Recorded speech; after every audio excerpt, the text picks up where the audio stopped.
Good evening and welcome to Let's Talk About Mental Health. This is a live call-in show with BCTV. I'm Nels Kloster. I'm a psychiatrist working in Southern Vermont. And I'm Robert Stack. I'm a licensed alcohol and drug counselor.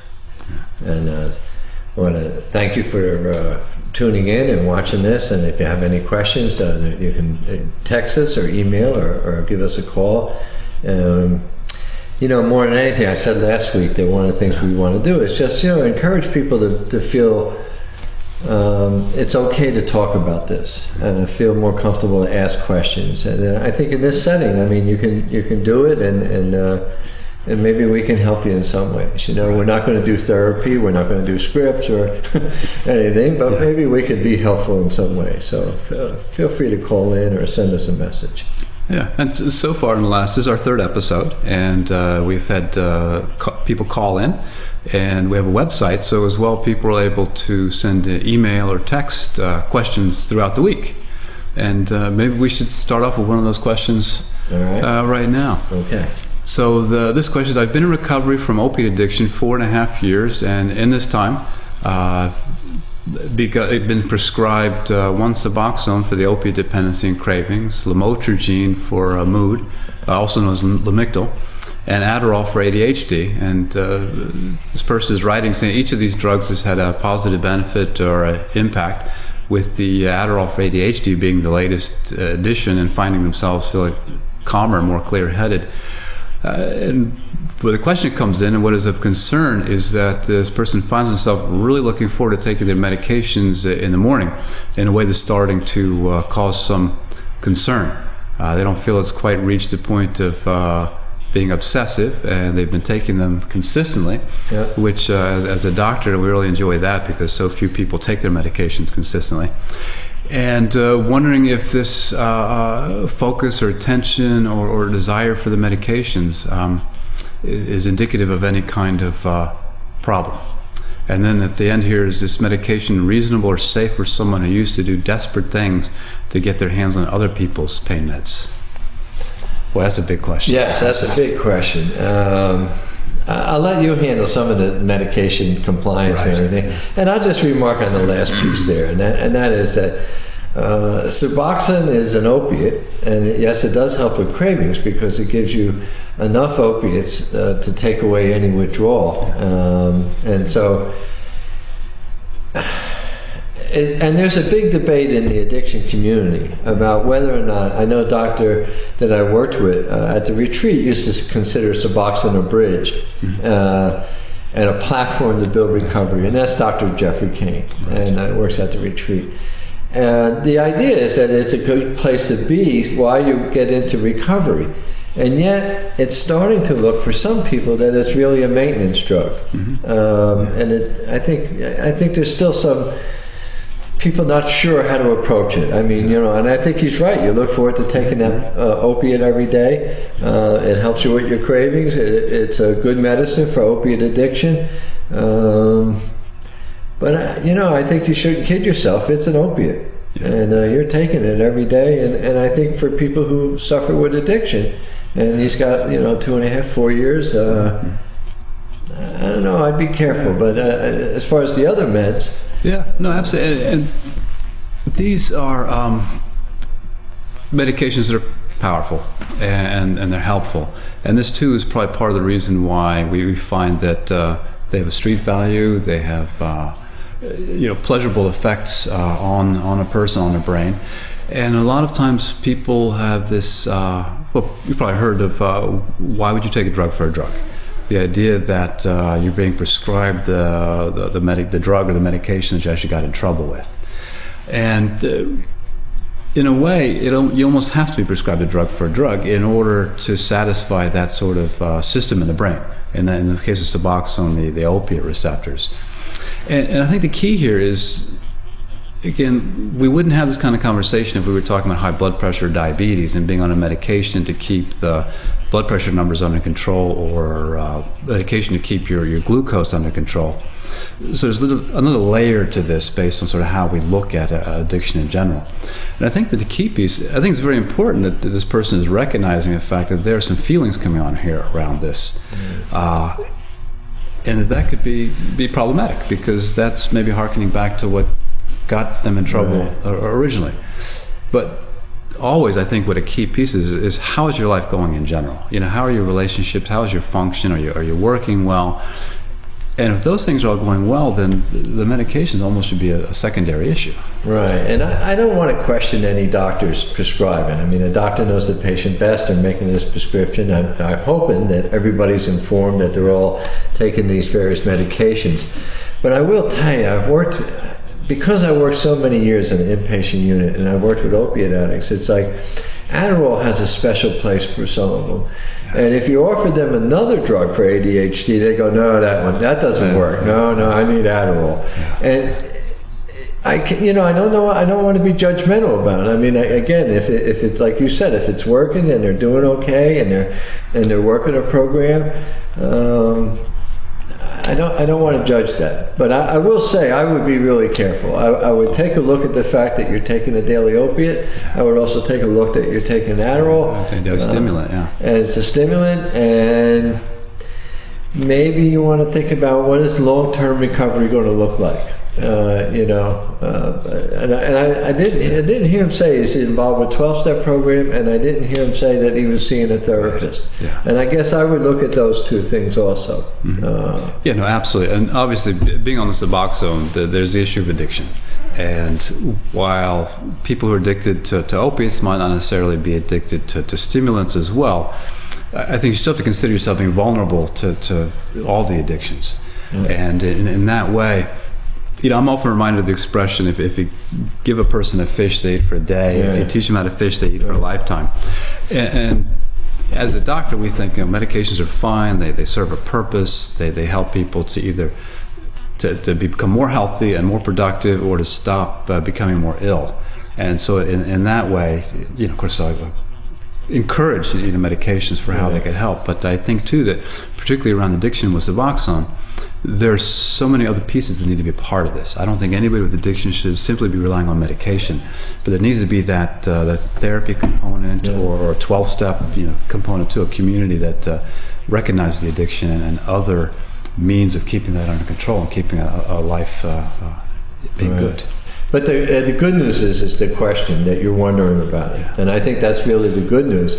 And back, if we were to think about stages of change, this could be somebody who's sort of contemplating this idea, like, is this the lifestyle I want to have? Is this the way my life will go? And down the line, how's this going to turn out? Do I stay on these meds? Do I get off these meds? I mean, And so I think that's valid questions, and I think they should begin to talk to doctors, talk to therapists, and absolutely, and see something different. And our ideas early on with many medications, the antidepressants included, was to be on these for as short a period of time as you possibly can.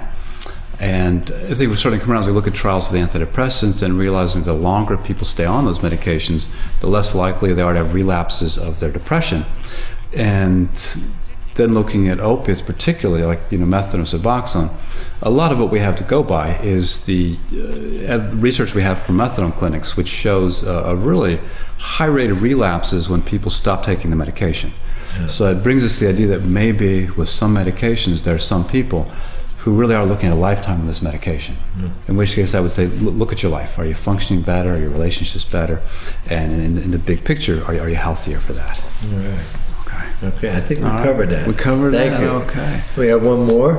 Okay. You want to do it? So this is either from an aunt or an uncle. My nephew confided in me several years ago about debilitating anxiety, and particularly at events when there are a certain number of people, in this case 5 or 6. And so this person has recommended the names of psychiatrists or therapists who specialize, and she's calling this panic disorder, and is disappointed they didn't follow through, but 2 years ago did go to his family doctor or primary care physician and received prescriptions for Prozac, which is an antidepressant, and then clonazepam, which is a anti-anxiety medication. And he says that these help him ward off these full-blown panic attacks, but still feels that his world has shrunk due to this anxiety. And lost his job, is worried that he'll retreat further from the world and from life, and maybe not even leaving the house. So right now he's very worried, particularly about a Christmas trip with his parents. He doesn't think he can go, but he's afraid of disappointing his parents as well. So now the question with this background is there any way to present the importance of treatment to this young man in a way that he will hear it? This writer recognizes having a good relationship with their nephew, and feels like they might be able to persuade him to seek help.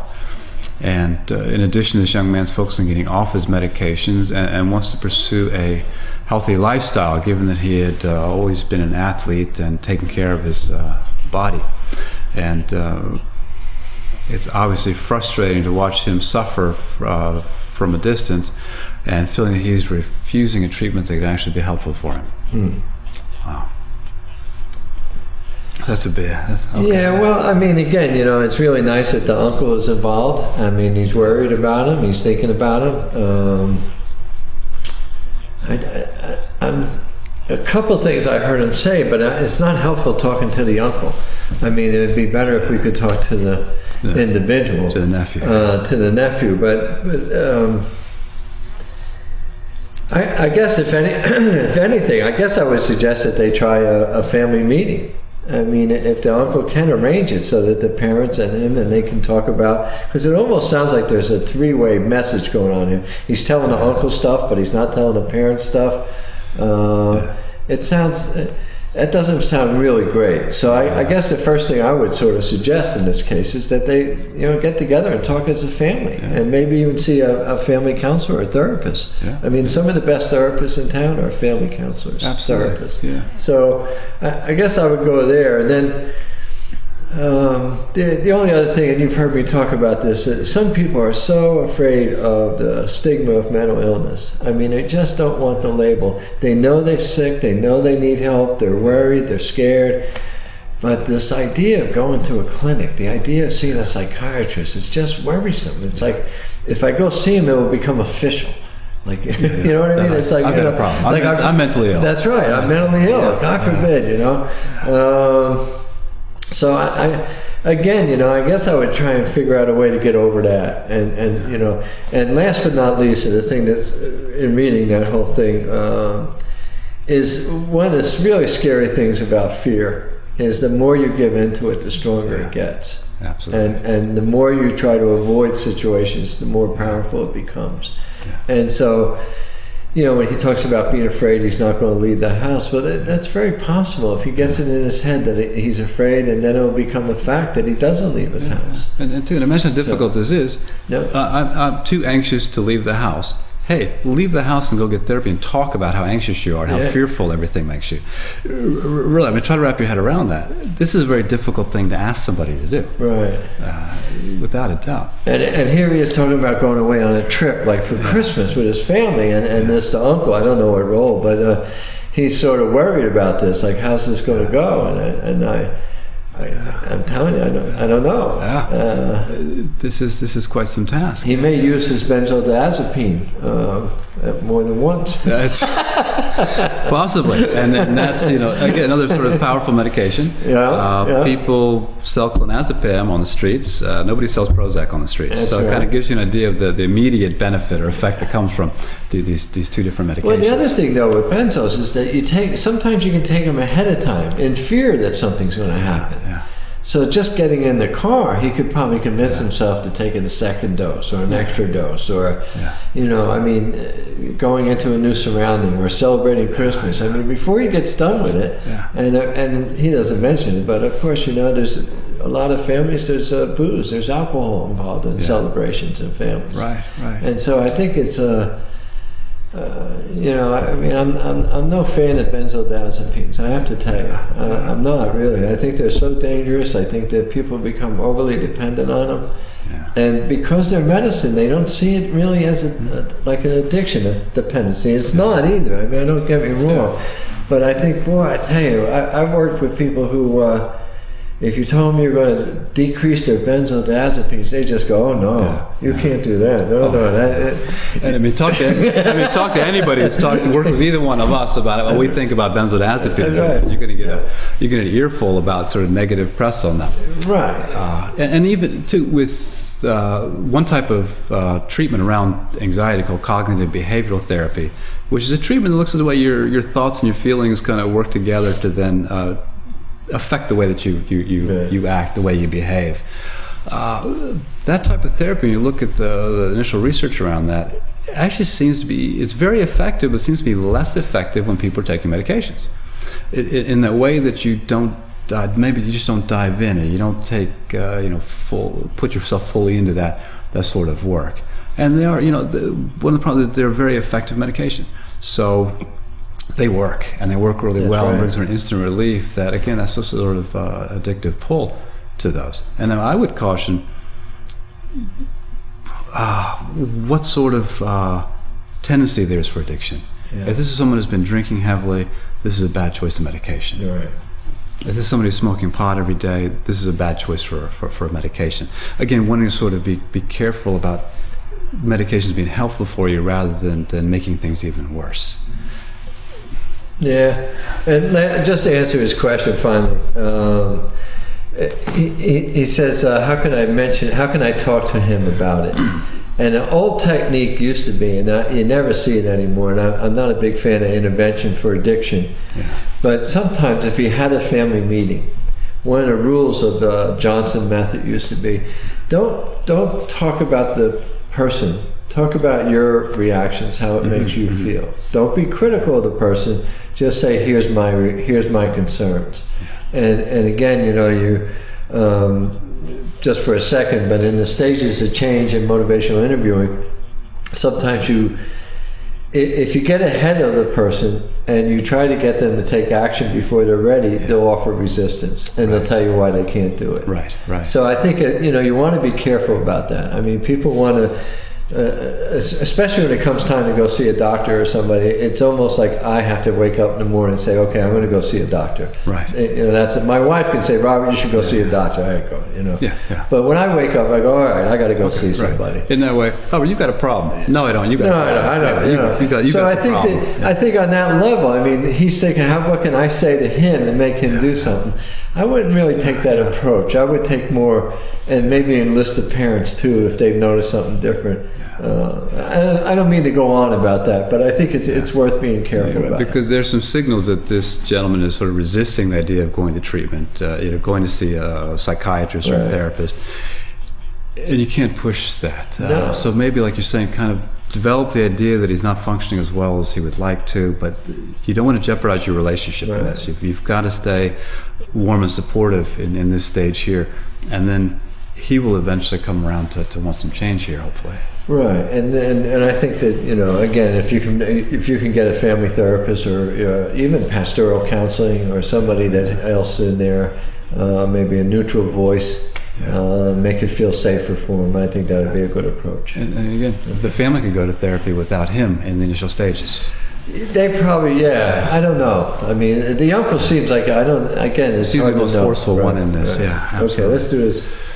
Okay, so this is, I got to tell you, Robert, when we were thinking about this show today, and this question's around the tragedy that happened in Newtown. So it seems wrong to celebrate these holidays when so many families in Newtown, Connecticut are grieving. It feels like we're all grieving these terrible losses with them and the loss of a large layer of innocence. How do I best help my children and myself cope with this? Yeah, this is tough because everybody's talking about this, and I don't know. I cried when I heard about this. I was talking with family over the weekend. Tears everywhere, even though this happened, rather far away from home for all of us. Yeah. But we're human beings, and I think that we can't not feel these sort of things with something as terrible as this has happened, something so inhumane as this has happened. I have a grandson named Dylan, and one of the children that died was Dylan. And then last night when President Obama read through the names, and then again they played it this morning, when I heard his name, I'm telling you, I mean, it's just, and you know, I don't know. I don't know what to say. It's just so big and so huge, and I don't want to make guesses. But as most people know who's listening, you know, they right away went to, you know, gun control, which is a whole other issue, but also they brought up the issue of mental health, and I guess that's why someone said, yeah. But if I could just answer this question, just for a second, sure. I think I would celebrate, and I think I would celebrate the love that you have, and how much you love and care about each other. Yeah. In many, many ways, grief is about love.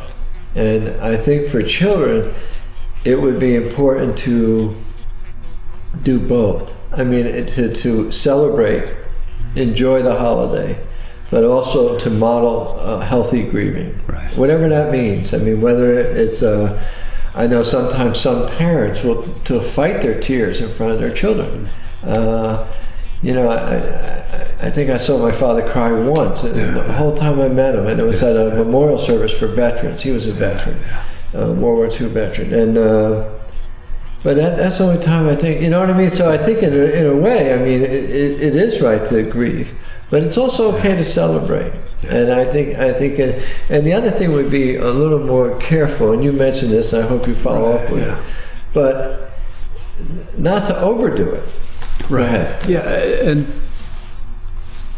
there is, in the media, when something as huge as this happens, it doesn't get left alone. It gets brought up day after day, hour after hour.